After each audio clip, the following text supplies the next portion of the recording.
Yo! Here we go. Let's take a look at the Garrison. I'm going to show you my layout, and I'm going to talk about all the building options. What's great, what's not so great, what is critical, and what is not critical. Takes time, makes money, takes time. Anyways, so let's look at the layout real quick. I always put my Lunar Fall in on this block right here. That way I know every single character has it in the same spot. That's where I get my followers. You start with barracks, so the game wants you to put it there. Might as well leave it there. It's not very great. You could take it to level 3, but it doesn't help you make any gold, so don't do it. Trading post, same thing. You have 2 medium slots, so if your Lunar Fall ends here, put your trading post there. These large buildings, again, the game opening wants you to put barracks here, and I'm not going to argue, so I'll leave it there. I'm going to put the Dwarven Bunker here on every single character. That way I know that's where I need to go to change work orders into follower buffs. Garrison resources into follower upgrades? Bucks? Did I call it follower bucks? Dwarven Bunker turns Garrison resources into follower bucks that you can just make it rain on all your followers. And then your small buildings. You can do what you want in this. These are the 2 that unlock at level 2. So I always put Storehouse here, and then I always put Inscription here. And then my 3rd building is almost always a Salvage Yard. This character was leveled up before I discovered that, so he doesn't have it unlocked, and I'm too lazy to go unlock it. I'd rather not spend the time, and I just don't want to worry about it. So, I would say 90% of my alts have this Salvage Yard, because it gives you just free gains over missions sent. So, that's how I built this out. These are the 2 critical ones. You're going to need a Storehouse and an Inscription Hut on every single alt Garrison. And you're going to need the Lunar Fall in on every single one. And Trading Post on every single one. Town Hall level 3. Come on. Need to get it. Dwarven Bunker, I highly recommend it. Barracks doesn't matter. And then this 3rd one is up to you. I highly recommend the Salvage Yard. That is the basic layout of all the alts. And let's talk about the individual buildings. This is a juicy one. Lunar Fall in. This is where you're going to recruit followers that have the best traits. Let's take a look. You need to have a level 2 Lunar Fall in. And that the minimum to create the Lunar Fall in level 2 is your character level needs to be 35. Once you get 35, you can get the plans in a level 2 Garrison, 2 or 3, and then you can create your Lunar Fall level 2, Lunar Fall in level 2. Wow, lots of level 2s. When you go to the headhunter will say, what kind of follower do you want?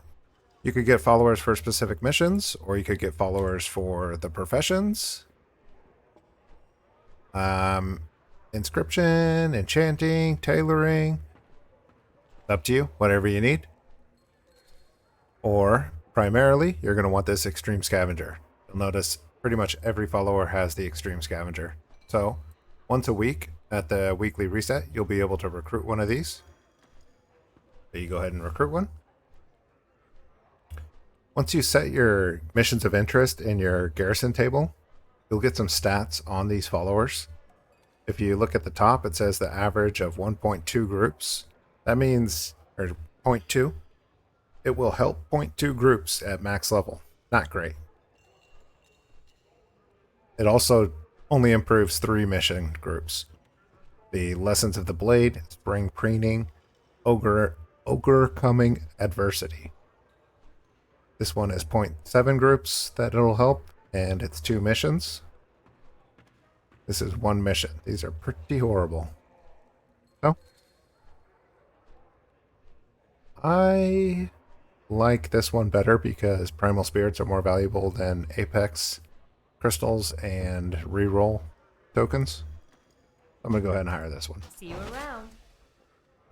Make sure you hire once a week, and then you will end up with a bunch of followers with all the extreme scavenger buffs you want. Sometimes you'll get lucky in that recruitment, and you'll be able to recruit a follower that has extreme scavenger and scavenger. Best recruit. That's the best way to get the most out of your garrison resource missions. Go ahead and pick those up as soon as possible. That covers the Lunar Fall Inn. Trading post. This is where you change out your garrison resources. Take a look. In your trading post, this is a level 1 trading post. You will always have a trader.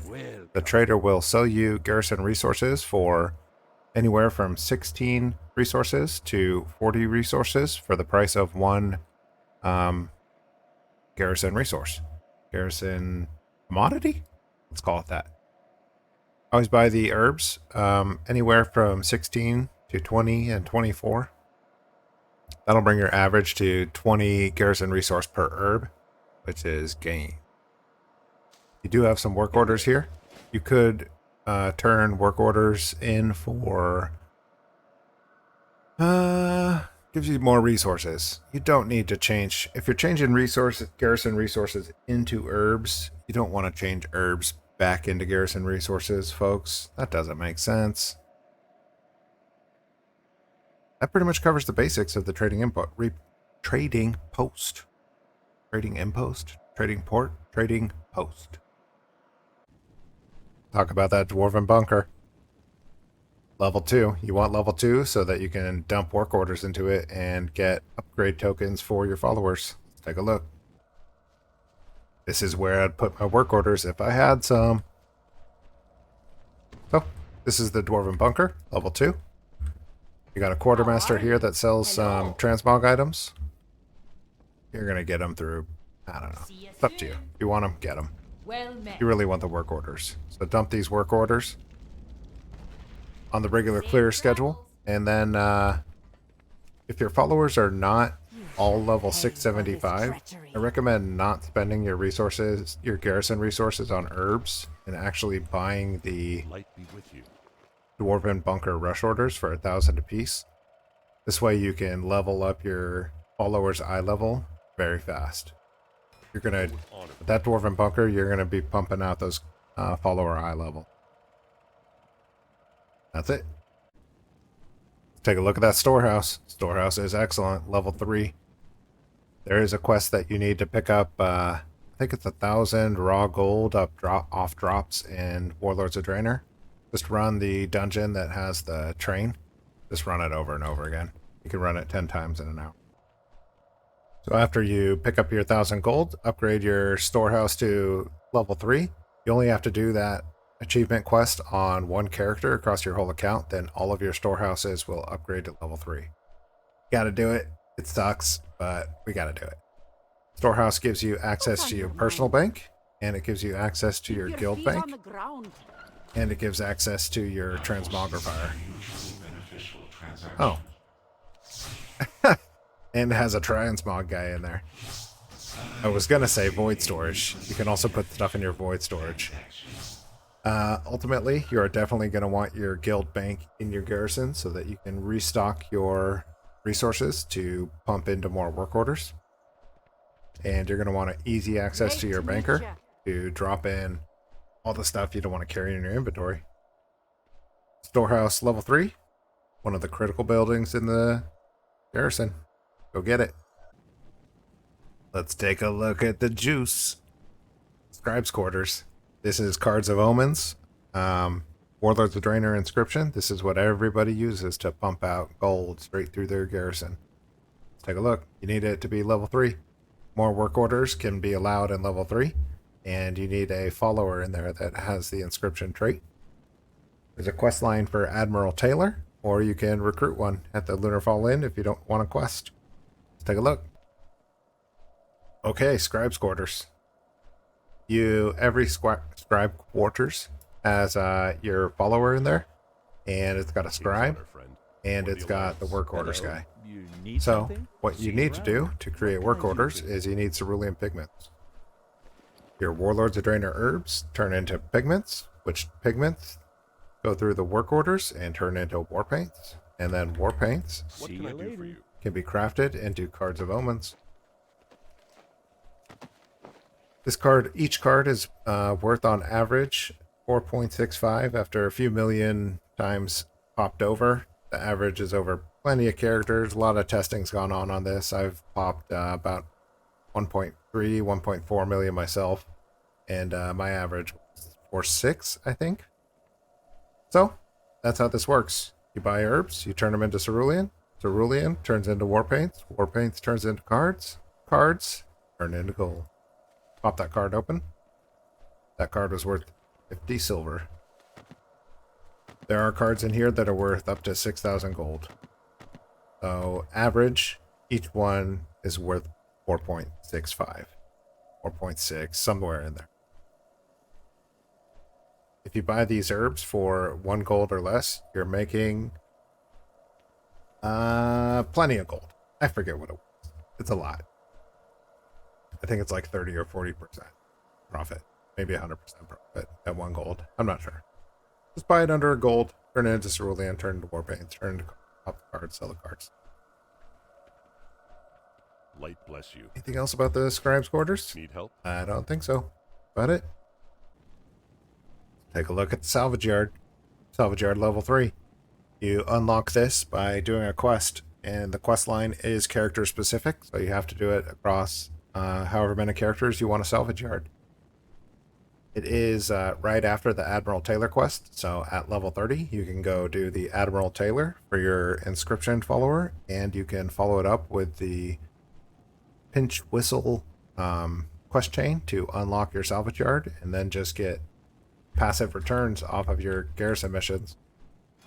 What that allows is the Garrison missions, when they're successful, they return these boxes, crates of salvages. I'm going to show you what exactly that means. Here is the level 3 Salvage Yard. Pretty simple. This guy gives you a quest to look through a sack of salvaged goods, and then he allows you to just dismantle these salvage crates. We're going to pop open some of these salvage crates, and I'm going to talk about it real quick. So, I'd like to put it on the 0 key. Then I just start salvaging them. You'll see what kind of resources you get. You're going to get herbs, Garrison resources. You're going to get these items for transmog. They don't sell for any gold, so don't worry about it. But you are going to get weapon enhancements for your followers. These are pretty slick. So, as your missions are going out, you're going to be sending them out anyway, so you might as well collect some extra gains. And this is an easy way to do it. You're also going to need to actively level between 30 and 35 to get your Lunar Fall Inn up and running. Lunar Fall Inn level 2 unlocks at 35, so that's a critical breakpoint, and you want to get it as soon as possible. And obviously, this just adds more, just rounds out your Garrison nicely. You can see I have it on a majority of my characters.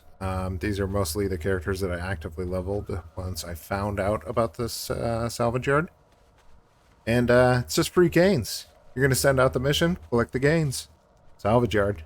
I suggest it. Let's take a look at that. Engineering Works, level 3. Small plot.